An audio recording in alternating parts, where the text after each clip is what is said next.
Technovation girls have just kind of gotten their first exposure to computer science.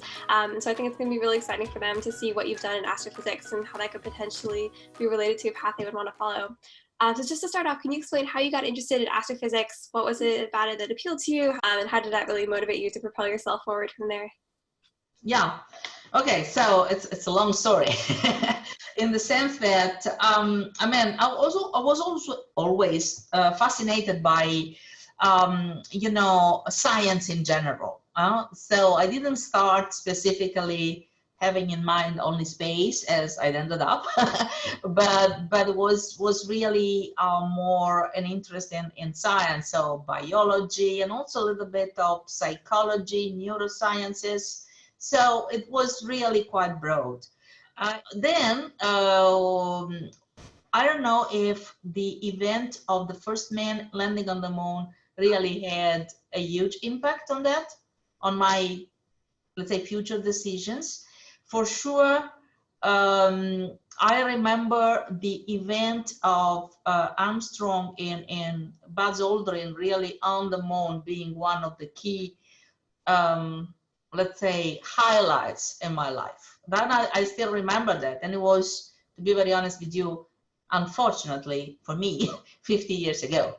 So I decided to go for astrophysics and space physics, and immediately what I found is that when we were freshmen in the first year of the university, we were more or less 50% female and 50% male, right? So a good percentage, if you want.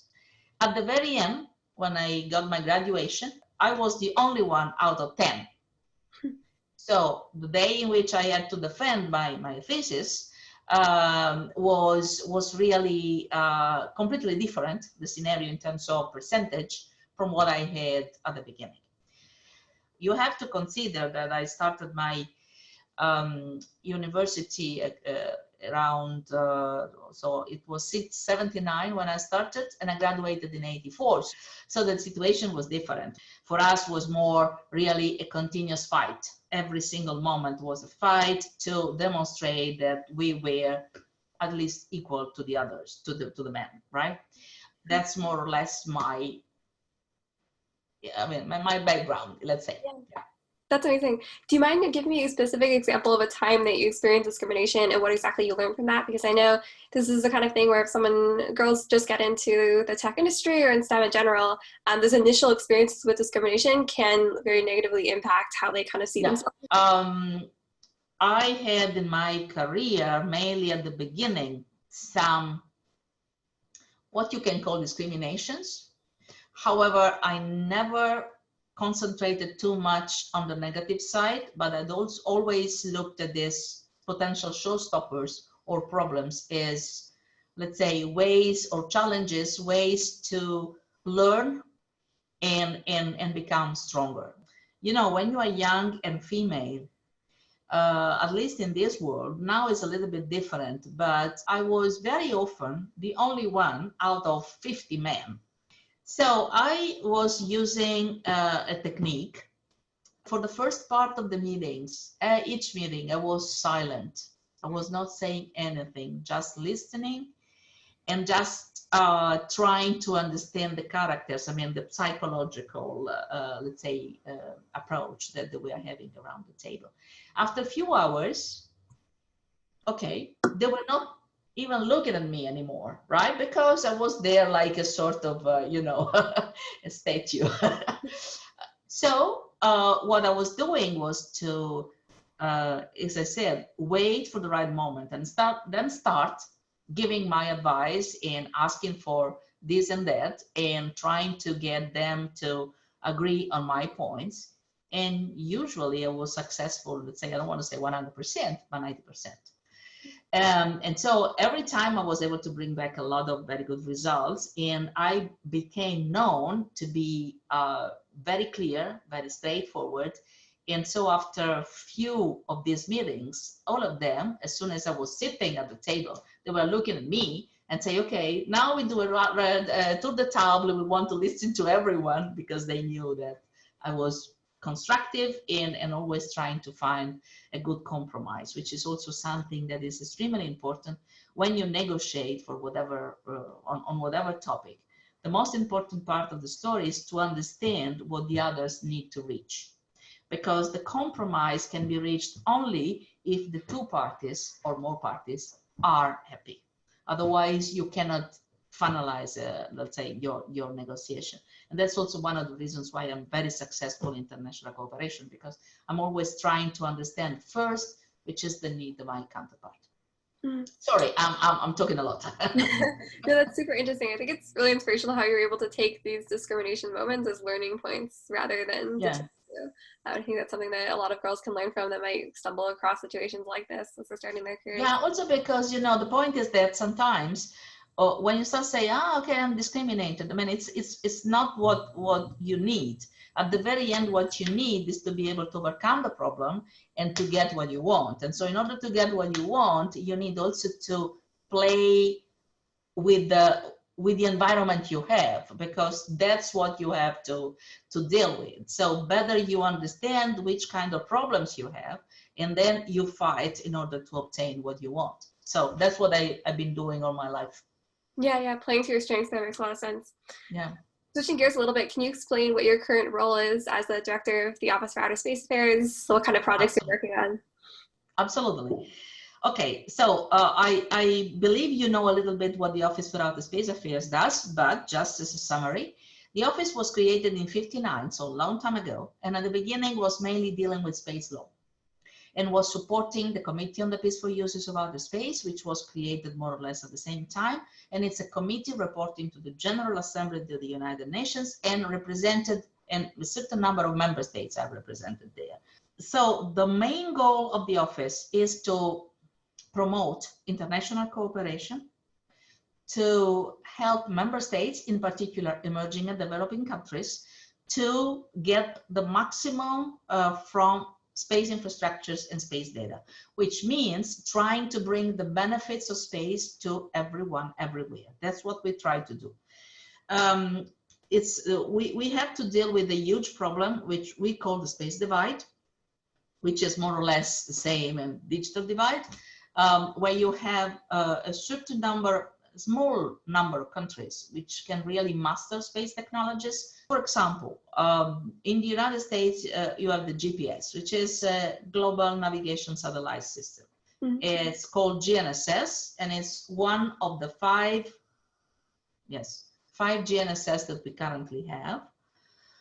4 of them are the most important ones. GPS is the American, Galileo is the European, GLONASS is the Russian, Roscosmos, and Beidou is the Chinese. Plus we have the Japanese and the Indians, which are starting their own system. So this is a very good example. Each of these countries, they develop their own system. For example, GPS has an error of 10 meters.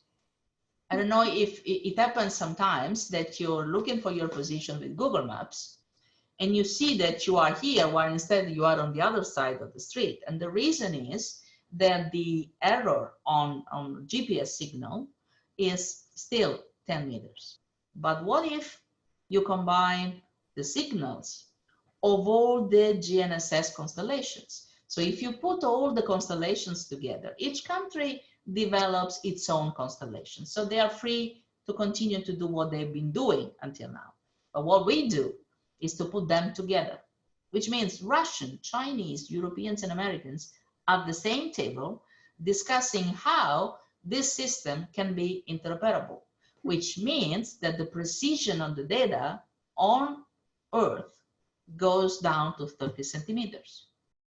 And we also use a lot the support of developed countries and spacefaring nations to help the others to get access to space. A good example is the fact that last year we had Kenya launching its first satellite because we had an agreement with JAXA, which is the Japanese Space Exploration Agency, so the space agency in Japan. They've been able to offer free of charge this opportunity. So we did a competitive selection. We selected the University of Nairobi in Kenya. The team of students developed this satellite. And so they only had to find the money to develop the satellite. All the rest was taken care by Japan. So you see, what we do is to connect the dots. And through us, Kenya has been able to become a space nation. And now we have others in the pipeline. We have Guatemala, we have Indonesia, we have a lot of other countries which can become part of the family and start mastering space development. So it's another example of what we do. We really try to put together spacefaring and non-spacefaring countries. Yeah, that's fascinating. I think it's really unique too that you're able to stay grounded in specific scientific issues, but you still have kind of this material position of overseeing what internationally is going on. That's super Exactly. And this can also help in maintaining the peaceful uses of outer space, because we do need to provide member states with a lot of information, being transparent, so that they trust each other, and we try really in this way to preserve the peaceful uses of outer space. And just in the remaining time, I want to get into the initiatives that you've been involved in to get more women and girls into astrophysics and STEM in general. I know that your office is implementing the Space for Women project, so I was wondering if you could speak a little bit about how you're involved with that and the goals of the project. Yeah, so the Space for Women project came out a couple of years ago. We have been always looking carefully at the balanced representation when we do capacity building activities or training courses. So trying to invite more and more women from developing and emerging countries. A little bit more than 5 years ago, we moved from 19%. Now we're getting close to 40% in terms of female representation. So because if you put attention, then you can also build the capacity. Okay, you can select women or girls who not necessarily at the beginning know how to present a paper or do things like that, and then they learn through us. But the Space for Women project has a different origin.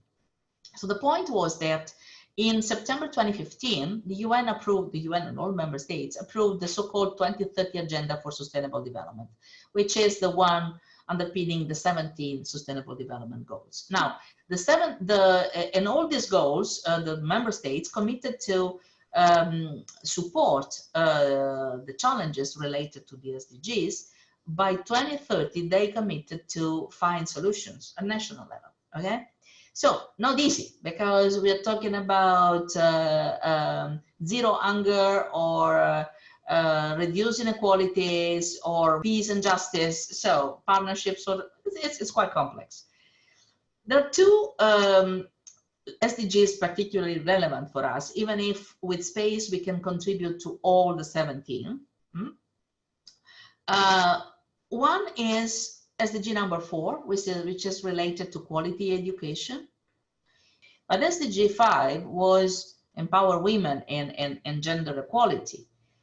So at the very end, we said, why we don't link the two? And we created the Space for Women project, which has the goal, several goals. One is to really be the platform for women and girls all over the world to exchange views, to get in touch with role models, to exchange experience, best practices, and also don't feel alone. Because the problem is not only to bring girls to study STEM, is also an issue of then supporting them in building their career path. Yeah, I definitely agree with that. I'm sure about that. So women have to, I understand the role of a role model, let's put it like that. And frankly, it happened to me. I mean, it started a few years ago, several years ago, when young kids, girls were telling me, I want to become like you. And then I said, sorry, no, I like that, but not like me. You have to become yourself.